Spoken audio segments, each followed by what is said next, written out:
प्रदेश की 4 विधानसभा सीटों पर मार्च अप्रैल में होने वाले उपचुनाव कांग्रेस के लिए 2023 में होने वाले विधानसभा चुनाव के सेमीफाइनल साबित हो सकते हैं।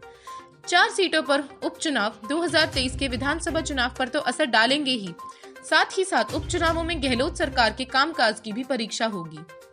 ऐसे में सत्ता और संगठन के लिए विधानसभा उपचुनाव सांप का सवाल बन गए हैं। इस चुनाव के साबित होगा कि गहलोत के साथ में सत्ता की चाबी देना ठीक रहा कि नहीं। चुनाव का चेहरा पायलट रहे, जिस कारण अभी तक सरकार स्थिर नहीं हो पाई है। अब गहलोत की असली परीक्षा है। दरअसल जिन 4 सीटों पर उपचुनाव हो रहे हैं, उनमें से 3 सीटों पर कांग्रेस पार्टी का कब्जा था।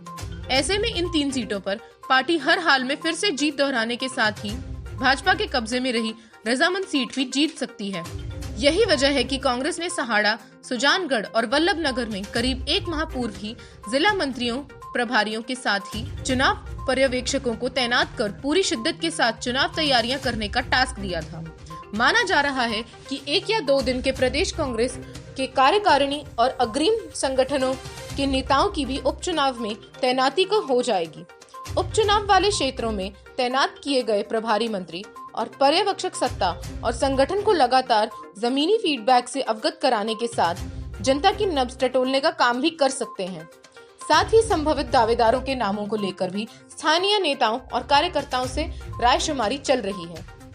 वहीं 4 विधानसभा सीटों पर होने वाले उपचुनाव में राज्य की गहलोत सरकार भी परीक्षा होगी, चूंकि ये चुनाव 2023 में होने वाले विधानसभा चुनाव पर भी असर डालेंगे।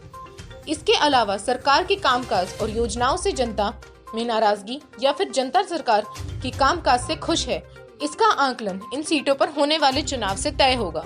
अगर 4 में से 3 सीटों पर भी कांग्रेस की जीत होती है तो माना जाएगा कि जनता सरकार के कामकाज से प्रसन्न है या जनता के बीच सरकार की विश्वसनीयता बरकरार है। और अगर हार होती है तो कांग्रेस से ही सरकार में नेतृत्व परिवर्तन को लेकर आवाजें उठने लगेंगी। पार्टी में गहलोत विरोधी धड़ा नेतृत्व परिवर्तन की अटकलों को हवा दे सकता है। साथ ही गहलोत सरकार और कांग्रेस पार्टी को लेकर एंटी इनकम्बेंसी का दौर शुरू हो गया है। ऐसे में सत्ता और संगठन हर हाल में उपचुनाव में जीत दर्ज करना चाहेंगे।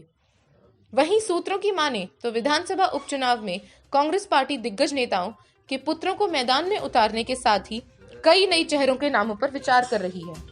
उपचुनाव में किस चेहरे पर दाव खेला जाए, इसे लेकर बुधवार को मुख्यमंत्री आवास पर हुई बैठक में प्रदेश प्रभारी अजय माकन के समक्ष भी नामों को लेकर चर्चा हुई है।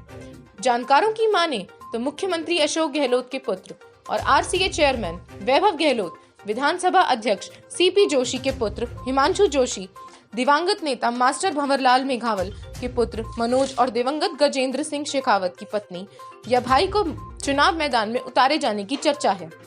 विश्वस्तों की माने तो वैभव गहलोत को और हिमांशु जोशी को सहाड़ा और राजसमंद में चुनाव मैदान में उतारा जा सकता है। इसके अलावा और भी कई बड़े चेहरों के नामों पर पार्टी का विचार चल रहा है। इन 4 सीटों पर होंगे उपचुनाव।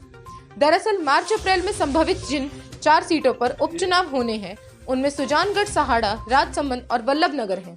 मास्टर भंवरलाल मेघावल के निधन से सुजानगढ़, विधायक कैलाश त्रिवेदी से सहाड़ा, किरण महेश्वरी के निधन से राजसमंद और गजेंद्र सिंह शेखावत के निधन से वल्लभनगर विधानसभा सीटों पर उपचुनाव होंगे। इनमें कांग्रेस के कैलाश त्रिवेदी, मास्टर भंवरलाल मेघावल और गजेंद्र सिंह शेखावत हैं, जो वहीं भाजपा की किरण महेश्वरी हैं। कांग्रेस के 3 विधायकों के निधन के चलते कांग्रेस विधायकों की संख्या अब विधानसभा में 104 रह गई है। इससे पहले ये संख्या 107 की थी। इनमें बसपा के कांग्रेस में 6 विधायक भी शामिल हैं।